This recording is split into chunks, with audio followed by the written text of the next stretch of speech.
Hello everyone, welcome back.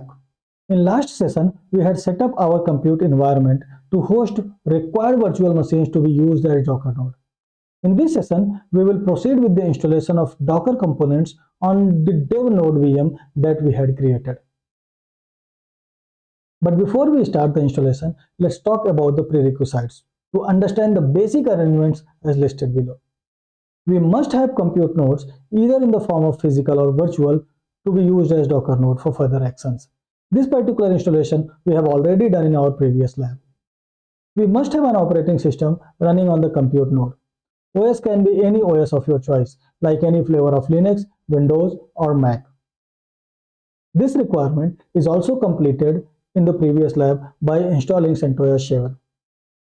I'm more comfortable with the CentOS, that's why I'm using CentOS 7, but you can choose any OS of your choice, whatever you are comfortable with.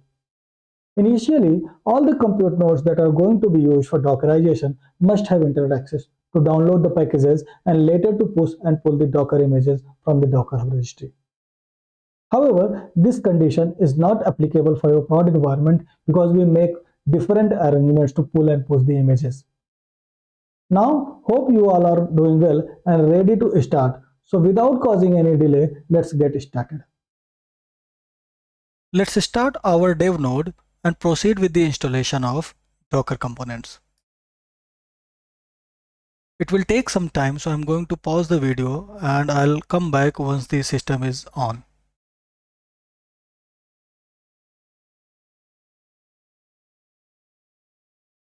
Here we are. I will log in the system using my non-root user that I have created to find the IP address of the system so that I can access it from the outside. So as you can see, IP address of the system is 192.168.56.106. So we are going to use our putty tool so that we can access the system from outside.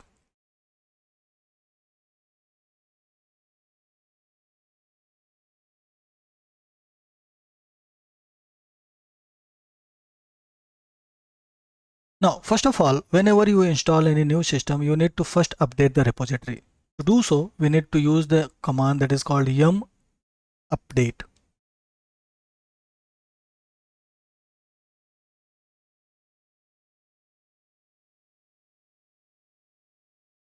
Yeah, so it is saying packages are already updated, so no need to upgrade it again. We are already on updated version. So now let's proceed with the installation of certain additional tools which are systemd, resolved, and yum utility and nano. Nano is the editor that we are going to use. Yum utility is needed because we need to manage the yum repositories. And why we need to manage the yum repositories, that we will talk after the installation of this particular tool. So this is already installed and up to date, so we need not to install again. Now let's do one thing. Before I go and execute this command, I want to show you something. So what I'll do is I'll use a command sudo yum install docker.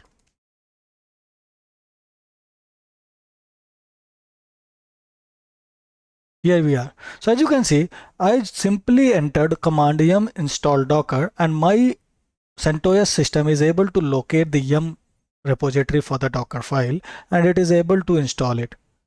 But just because I don't want to install it, I'm going to cancel it for now. And the reason is because initially Docker used to have only one version of the Docker, which is Docker, which was named as the Docker only.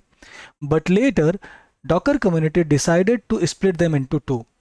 So they splitted them into Docker CE, that means Community Edition, and Docker EE, that means Enterprise Edition. That means if we are executing simply yum install docker, that means it is going to locate the old package. In order to install new package, we need to use docker-ce word to install. Let's do that. If you will end up installing the old version, non-supported version of Docker, this is too old and it will be having feature limitations and many bugs also. So if most of the latest operating systems are going to give you error if you are entering yum install docker command only, because we need to either define docker ce or docker ee.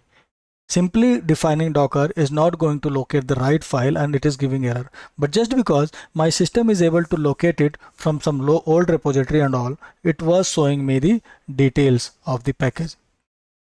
So that's why I cancelled it. Now I'll show you something. I am going to use the command to install Docker CE, which is community edition.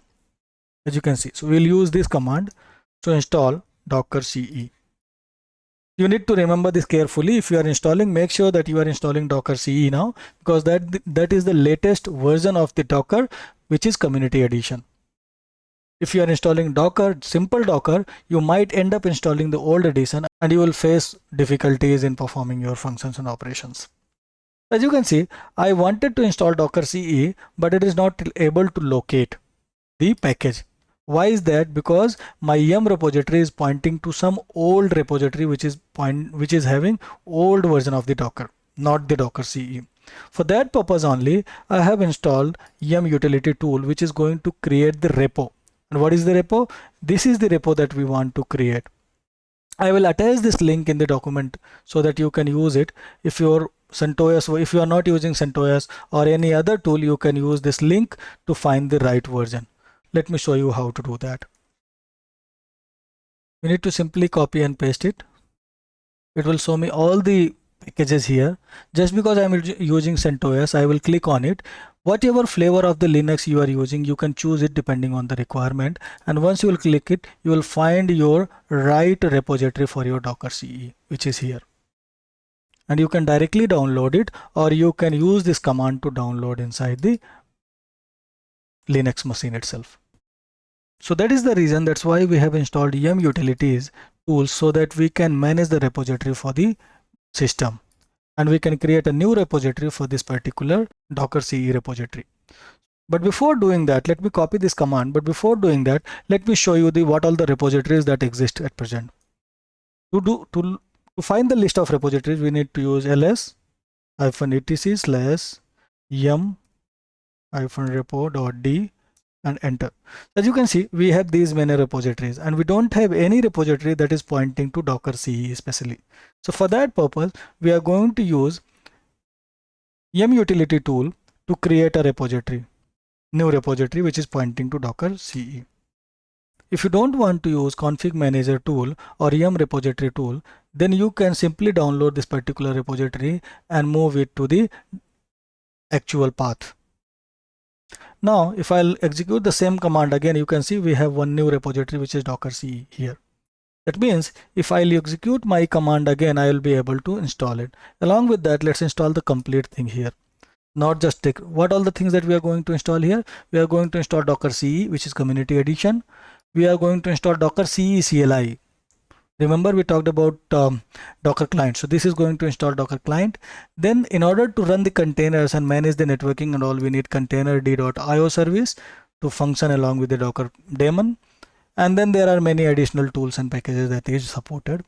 And it is recommended by the Docker itself. If you'll go and visit on the Docker site, you will find this information. So we are going to copy this again and paste it here.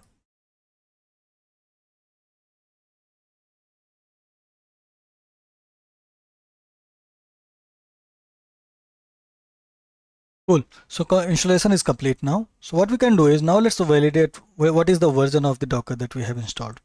The command is docker --version. So with the help of this command, you will be able to validate which version of Docker is running on your system, as you can see. And this is also indicating that your installation is successful. But in order to validate the functionality of the system, whether the packages that you have installed is functional or not, we need to use a command which is docker image ls. As you can see, docker image ls command is failed and it is saying that it cannot connect to the Docker daemon. That means Docker daemon service is not running. That's why it is not able to connect. So Docker comes with two sets of commands. One is the general commands and the second is the functional command. So general commands are like version, help, etc. that you can execute even whether the service is running or not. But in order to run functional command, you need to make sure that your Docker daemon service is running. Let's validate the service status first. For that, we need to use systemctl command status of Docker service. As you can see, Docker service is inactive. That's why we are not able to execute Docker image ls, which is a functional command. Now let's start the service and then check the status again.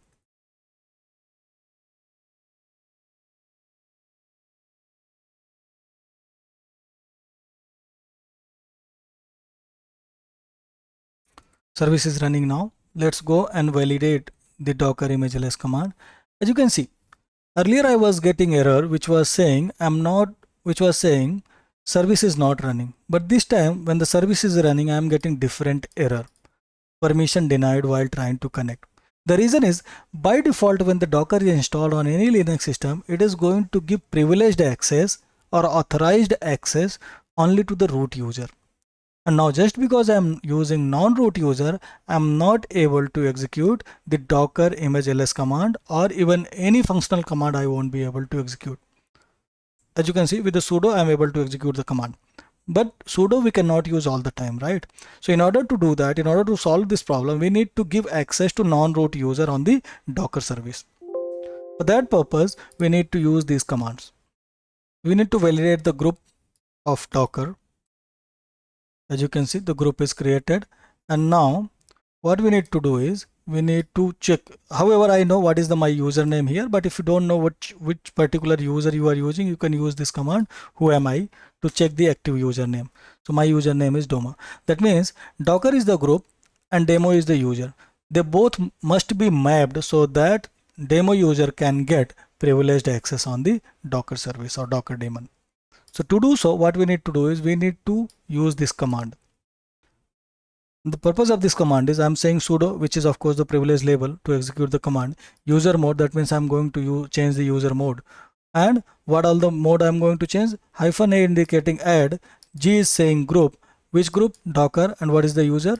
$user is indicating current user. So whatever the current user that is being used at present will be added to the Docker group. Let's do it. I have executed the command. Now let's go and validate whether I am able to execute Docker image ls command or not. Again, it is saying permission denied. That means the whatever changes that we have made is not effective. So what we need to do is we need to start the service, restart the service again. Sudo systemctl restart Docker. Now let's go and execute the command again. Again, it is failing. Okay, to solve this, the reason is actually whatever permissions that we have given, right, it will be effective once we disconnect the terminal and re-access it. To make it effective instantly, what we need to do is we need to use another command which is called new group Docker. That means make it effective immediately. So all the privileges, those are associated with the Docker, should be immediately transferred to the active terminal. Now let's go and execute the command again. Docker image ls. Without even terminating my current terminal access, I just simply took the privilege of the Docker group by using new group Docker commands. And you might have also noticed my commands that we had used previously are gone from the history, because indirectly, without even terminating the terminal or re-accessing it, I got re-established, my session got re-established, or you can say my privilege got changed. That's why I am able to execute this command without even using sudo privilege. I can execute this command using sudo or non-sudo. That's all. With this, we can say our installation is complete and our services are functional. Let's try to understand what all the things we have done. It is a kind of recap so that if there is any gap, you will be able to identify it. So what we did is, first of all, after installing the system, CentOS system, we powered it on, and then we need to update the packages and libraries. For that purpose, we used yum update command. And then we had installed certain additional tools which were needed for our operations or additional functions. Nano is the preferred editor that I usually use. You can use VI also. So depending on what is the tool you are going to use as an editor, you can use it. I prefer using Nano, so that's why I installed Nano. It is not mandatory to have it. And then yum utility that I have installed. Again, I installed it because I wanted to manage the repository using the yum config manager command. If you don't want to use it, this particular yum utility tool, so you can directly download this particular repository and move it to the repo directory. And then after creating this yum repository, we install Docker CE, which is community edition of the Docker engine, and then Docker CE CLI, again CLI of the community edition, containerd.io, which is additional service to create the mutual compatibility between the Docker daemon and the container functions. And there are certain additional tools that we had installed. Then we validated the version of the Docker packages that we have installed. Then we started the service to make it functional, and we validated whether the service is functional or not by doing docker image ls command. However, it was working in sudo mode only, it was not working in non-sudo mode. So that's why we added my current user into the Docker group, because Docker group by default gets privileged access to the Docker daemon. And then I restarted the services. It was still not effective, so I used one more command that is called new group docker. And then after executing it, I was able to validate the functionality of the Docker daemon with root user and non-root user. That's all for the day. Hope you enjoyed watching. If you find it useful, please encourage us with your comments, likes, shares and subscriptions. Thanks for joining. Stay tuned for more videos.